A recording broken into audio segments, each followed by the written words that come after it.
Olá, tudo bem com você? Meu nome é Deise Benedetto, eu sou mestre em Direito e Criminologia pela Universidade de Brasília.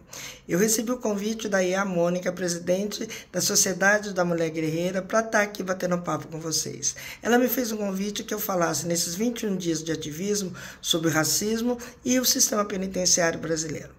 Para mim, começar a falar sobre o racismo e o sistema penitenciário brasileiro, é sempre bom a gente fazer uma revisitação na história. Essa revisitação da história, eu vou exatamente num dos pontos mais cruéis da história da humanidade, principalmente na América Latina, que é o processo do escravismo. Um processo que perdurou só no nosso território mais de 300 anos. Para a gente falar sobre o sistema penitenciário e o escravismo, quando eu falo que nós temos que fazer uma rápida revisitação na história, é lembrar que esse território foi invadido. E as primeiras pessoas que tiveram a sua liberdade cerceada com a chegada dos europeus foram os povos indígenas. Aquelas mulheres, as primeiras mulheres que tiveram contato com a brutalidade da violência foram as mulheres indígenas, o aprisionamento de jovens indígenas, a violação de direitos contra as crianças indígenas, contra os idosos, e contra a juventude indígena. E para a gente falar sobre aprisionamento, os primeiros aprisionados nesse território foram os povos indígenas no processo da tentativa da escravização dos povos indígenas, o cerceamento da liberdade. Cabe lembrar também que o processo da invasão se deu principalmente no período inquisitório na Europa, onde a Inquisição estava presente, a caça às bruxas, a caça às mulheres, a caça a todos aqueles que eram contra um sistema cruel, desumano e degradante. A prática da tortura e os maus-tratos sempre foi largamente utilizado na Europa naquele período. Cabe também destacar que a chegada dos europeus foi um desastre, não só para os povos indígenas, como para a natureza em geral, principalmente com a exploração do pau-brasil, e a exportação do pau-brasil, que até os dias de hoje nós vemos o resultado dessa invasão no nosso território. Está aí o clima que não nos deixa mentir. E para a gente falar sobre o processo do sistema penitenciário brasileiro, eu falei para vocês que os primeiros aprisionados foram os povos indígenas. E lembrar também que o Brasil foi um local de execução de pena. Quem quiser saber mais, é muito interessante ler Jaime Pierroni. Jaime Pierroni é um historiador fantástico, extraordinário, que fez um levantamento sobre todo o processo do degredo no Brasil, principalmente aqueles que atentavam contra a coroa portuguesa e vinham para o Brasil para o cumprimento de pena na condição de degradado. Esse processo durou mais de 200 anos, então, quando se fala das famílias de bem, é sempre bom lembrar que o território brasileiro, no processo da colonização, ele foi ocupado exatamente por pessoas que estavam em cumprimento de pena. E quem eram essas pessoas? Essas pessoas eram homens, mulheres, principalmente com várias condenações, e que, diante da necessidade de ocupação de um território, nada melhor do que enviar em cumprimento de pena aqueles que atentaram contra a coroa portuguesa para um novo território. E esse território era o Brasil. Então, o Brasil foi um lugar de cumprimento de pena. Não foram poucos portugueses que vieram para cá para cumprir a sua pena. Aqui, muitos passaram, sabendo ler e escrever, ocupar determinadas funções dentro desse processo da colonização. Então, isso é uma coisa que nós temos que ter bem claro. Estudar o processo do degredo no Brasil. Então, não é tão novidade, que o Brasil tenha hoje uma população de mais de 800 mil presos. Lembrando que o Brasil foi um lugar de cumprimento de pena. E nesse período nós tínhamos a escravização dos povos indígenas, a ocupação do território pelos degredados e o processo, um dos mais cruéis e desumanos, que foi o processo da escravização.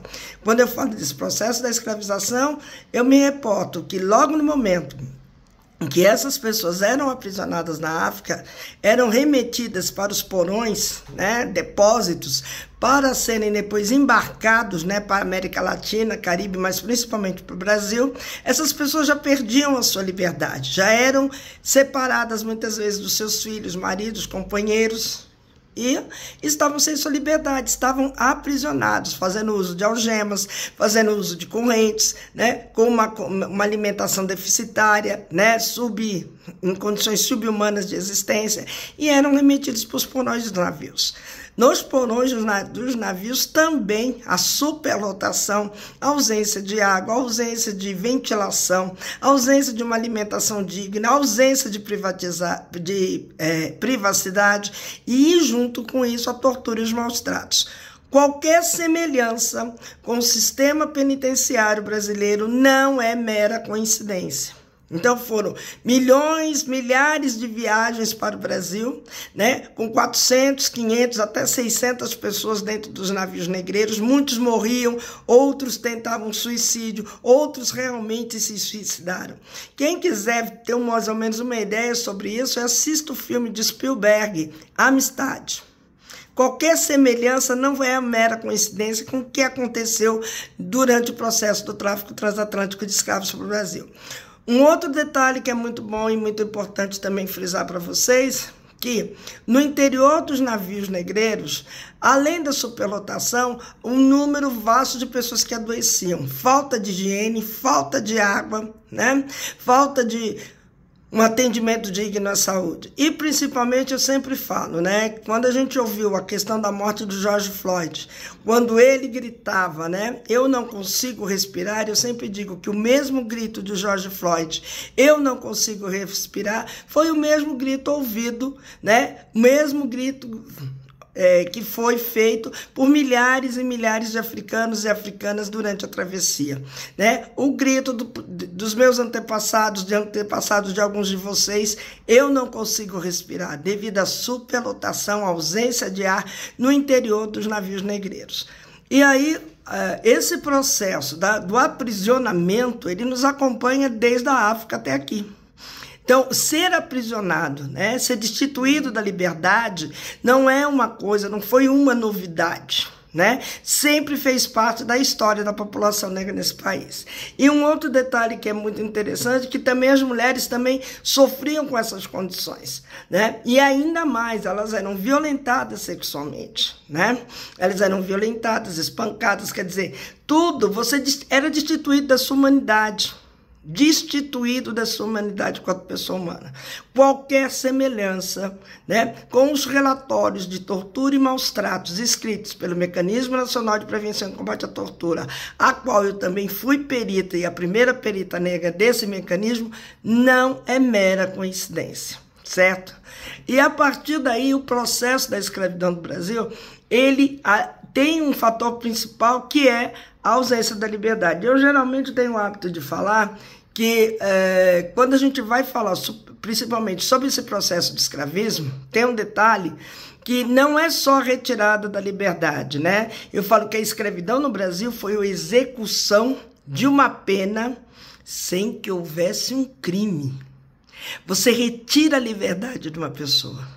Você retira o direito dessa pessoa de ir e vir. Você obriga essa pessoa a cumprir determinadas ordens e ter um determinado comportamento. Esse comportamento que vai buscar a liberdade é considerado uma falta.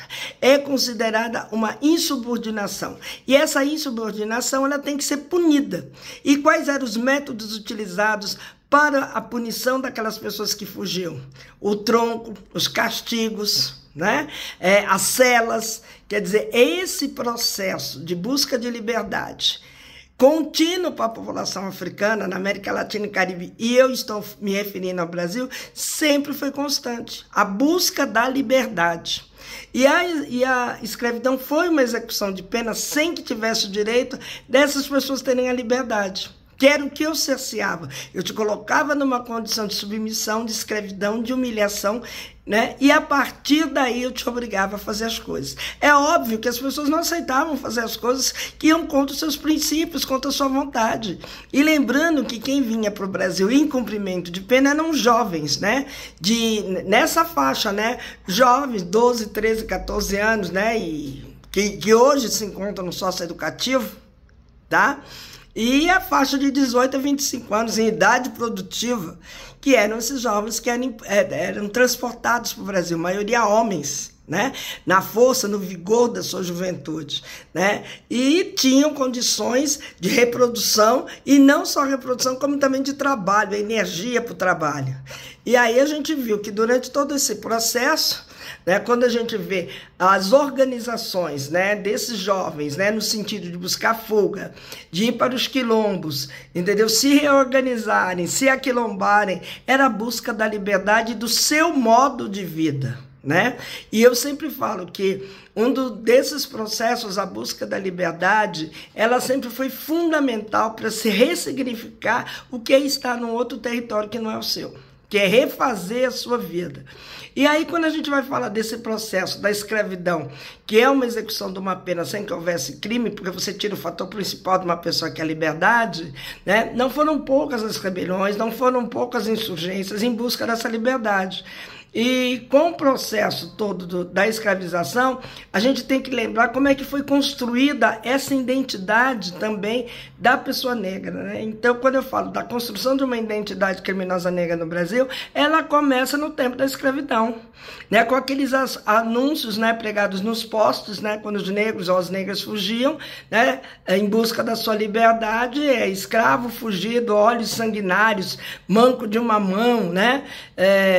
Aquele que o encontrar, né, ou apreender, entregar na delegacia, né, receberá uma recompensa tal. Então, essa construção desses olhos sanguinários, dessa pessoa manca, que tinha marcas na pele, marcas de nação na pele, né? Que eram considerados até de alta periculosidade, é uma formação que vem antes da história de Lombroso, Nina Rodrigues, entendeu?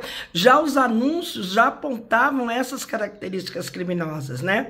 Então, a busca da liberdade é tornar-se um delito, né? Tornava-se um delito a busca da liberdade. E as pessoas que estavam entre 2, 3 já eram consideradas maltas, o que hoje a gente podia chamar de organização criminosa. E a partir daí, esse processo ele foi de uma crueldade tamanha, né? E quando a gente tem o pós-abolição, a gente tem a abolição em 1888 e em 1809 a gente tem um novo Código Penal. E esse Código Penal, ele vai para quem? Ele vai perseguir, né, pessoas de feitiçaria, né, que eles falam, a feitiçaria, a vadiagem, a capoeiragem, né, o samba. Então, vai exatamente prender pessoas consideradas de alta periculosidade. E outro dado muito importante, quando a gente fala dessa periculosidade, é bom lembrar que quando teve a Revolução do Haiti, durante o tempo do Império, houve uma preocupação muito grande de novas rebeliões no Brasil, imitando a Revolução do Haiti. Então, aí a polícia ela se torna muito mais violenta. E quando a gente vai falar dessa polícia, dessa segurança pública, é bom lembrar que essa segurança pública, esse modelo de segurança pública no Brasil, ele vem junto com Dom João VI, né? Em 1908, ele cria a guarda, né? A guarda real para proteger-se, né? E também dá início à criação dos cursos de direito no Brasil, né? Fundando a primeira faculdade de direito em Olinda, né? E depois a Faculdade de Direito do Largo São Francisco, que era para que os seus tivessem acesso a uma formação de nível superior no direito para defender os seus direitos, e não os direitos dos povos indígenas ou dos africanos aqui na condição de escravizados. E quando eu falo nesse pós-abolição, eu falo dessa questão, né, de um código penal, né? Eu tenho a abolição da escravidão, tenho um código penal, depois eu tenho uma nova Constituição. E nós, negros, não fomos incluídos na nova Constituição. E nós não fomos incluídos em políticas públicas no pós-abolição. A política pública para a população negra é a que nós conhecemos até hoje. A repressão, a segurança pública, a condição de marginalidade. E a partir daí, a gente vê no começo da República construções de casas de correção, que são casas de corrigir o comportamento.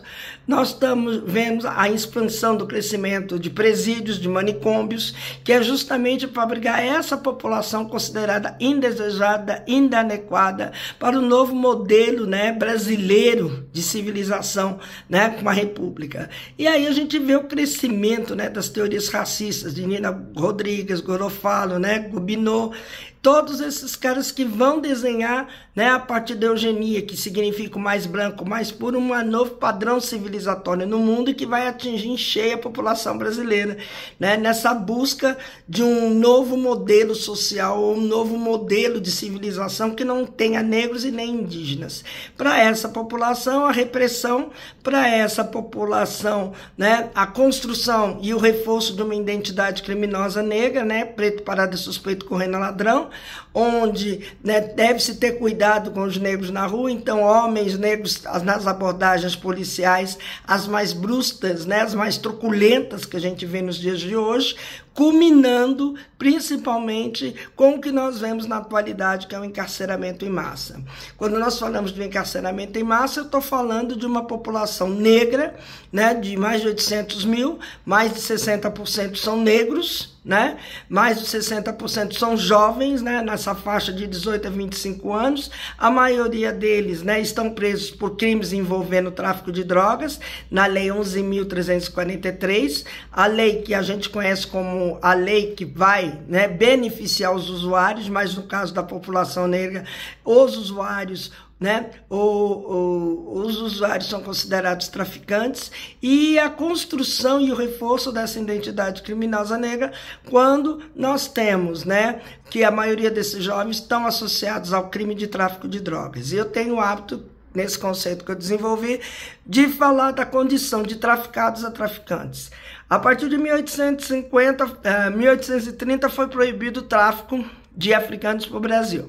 Porém, esse processo desse tráfico, ele durou mais de 20 anos, até 1850. Então, entrou mais de 700 mil pessoas ainda no Brasil nesse período, mas na condição de ilegal, né? Foram traficados para o Brasil ilegalmente esses africanos. E aí, esses africanos, nas regiões do Rio Grande do Sul, Santa Catarina, Rio de Janeiro, né, que eram uns portos onde havia portos clandestinos, eles eram retraficados.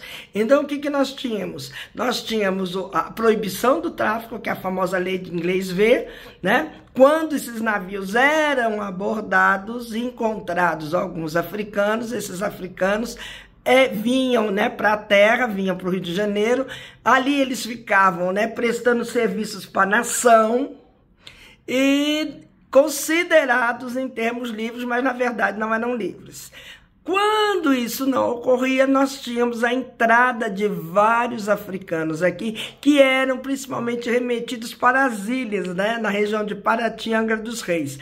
Tem uma ilha no Rio de Janeiro chamada a Ilha do Alimento, lá na região de Paraty. Naquela ilha era um lugar que se levava alimentos para os africanos clandestinamente traficados para o Brasil. Então, a mercadoria traficada ilicitamente, vendida, retraficada nas biqueiras, né, do Rio de Janeiro, nesse período que vai de 1830 até 1850, né, essas mercadorias vieram para sanar a abstinência da elite brasileira escravista, que precisava de mãos para continuar produzindo nas fazendas de café, para continuar produzindo nas linhas de ferro e por aí vai, né? Então, os escravos, os africanos naquela época tinham um preço elevadíssimo, né? Então, que é igual o comércio de droga. Se estava faltando determinada droga, aquele que encontrava ia encontrar um preço muito mais elevado. E esse era o processo. E esses africanos, na condição de escravizados, né, e traficados, foi uma mercadoria de altíssimo valor que circulou durante mais de 20 anos no Brasil. Então, eles foram uma mercadoria ilícita, vendida ilicitamente, transportados ilicitamente, comercializados. E hoje, os seus descendentes, né, estão nas prisões acusados pelo crime de tráfico, associação ao tráfico, relações com o tráfico e nas condições subhumanas de traficados, seus descendentes, a condição de traficantes. Né? Quando a gente sabe que os grandes traficantes, esses nunca são pegos. Nós pegamos as pessoas que estão no varejo. E são jovens, né, segundo grau incompleto, pai ignorado, mãe solo, vivem em condições, né, que não são dignas para ninguém. E estão nas prisões. Então, essa que é a questão. E é onde a questão de ser a maioria dessa população negra, ela vem das abordagens policiais, dessa seletividade, né? Eu não tenho a mesma truculência de abordar um jovem branco num bairro nobre de nenhuma cidade brasileira. Mas eu tenho a abordagem truculenta, violenta, nos bairros considerados marginais, né? Bairros pobres, sem água, sem luz, sem energia elétrica, sem transporte, né? Pessoas morando em áreas de risco, né? Onde Deus é que segura o barraco, senão ele cai, que são vítimas principalmente das crises climáticas, das grandes chuvas. Aí nós estamos encontrando aqueles considerados marginais, não esses que são perigo para a sociedade, que vivem nessas condições, só que são abordados pela polícia. Não sabemos, não vemos abordagens truculentas, né, com homens brancos de classe média ou classe média alta nesse país. Nós vemos abordagens truculentas com pobres negros em toda a região. E essas abordagens, essa questão de segurança pública, essa guerra às drogas, ela vai atingir principalmente a população negra. Por isso, essa população negra é a maior população dentro do sistema prisional brasileiro. Tá? E isso tem a presença do racismo, né, da discriminação, do preconceito, da construção e o reforço dessa identidade criminosa negra no nosso país. Na questão dos homens nós temos esse quadro, na questão das mulheres também nós temos esse quadro. A maioria são mulheres de 18 a 30 anos, mães solo, negras, também acusadas de crime em relação ao tráfico de droga, transporte de droga, tudo isso. E aí o que nós precisamos ter? Nós precisamos ter a consciência dos efeitos nocivos de uma discriminação racial presente e principalmente dentro dessa discriminação racial, principalmente as formas que o racismo se manifesta. O racismo de Estado, a discriminação de Estado, a ausência de políticas públicas, a ausência de uma reparação digna, né? Porque quando nós falamos da questão de reparações da população negra, uma coisa é dizer ações afirmativas, cotas, não são reparações. Reparações vão muito além disso, né? Reparações vão muito além. A reparação é no sentido de reparar, né, todo o sofrimento, toda a angústia da separação dos familiares na África, a separação, as mortes, o tráfico, o processo horrendo que até hoje tem essas consequências na nossa sociedade. Então, quando a gente fala do racismo e da discriminação, é esse efeito. E hoje nós temos aí o reconhecimento facial, esse reconhecimento facial que só reconhece negros. Nós não vemos casos de brancos serem presos e serem considerados inocentes pelo reconhecimento facial. Mas nós vemos a questão do reconhecimento facial que atinge jovens negros. Sabemos da tecnologia. A tecnologia é feita pelas mãos humanas. E sabemos que o humano erra e o humano também pode tendenciar nessa situação aqueles que devem ser livres e aqueles que devem ser presos, né? Então nós temos hoje a questão do reconhecimento facial, nós temos a questão do reconhecimento fotográfico, nós temos a questão das abordagens policiais. Então tudo isso num processo que vem em busca de uma segurança pública e não uma segurança cidadã, onde se respeita os direitos humanos, onde se respeita a dignidade humana e onde se vê o outro como extensão da gente. Então, o racismo ele está presente no sistema penitenciário porque ele está presente na sociedade brasileira. Então, nós temos que continuar lutando, denunciando, apresentando sugestões, propostas para o fim, para o combate, para o enfrentamento do racismo e da discriminação racial. Então, um abraço para vocês, parabéns à Mônica por essa atividade e seguimos lutando pela dignidade da pessoa humana. Olhar o outro como extensão de si próprio. Beijo para vocês e até a próxima oportunidade.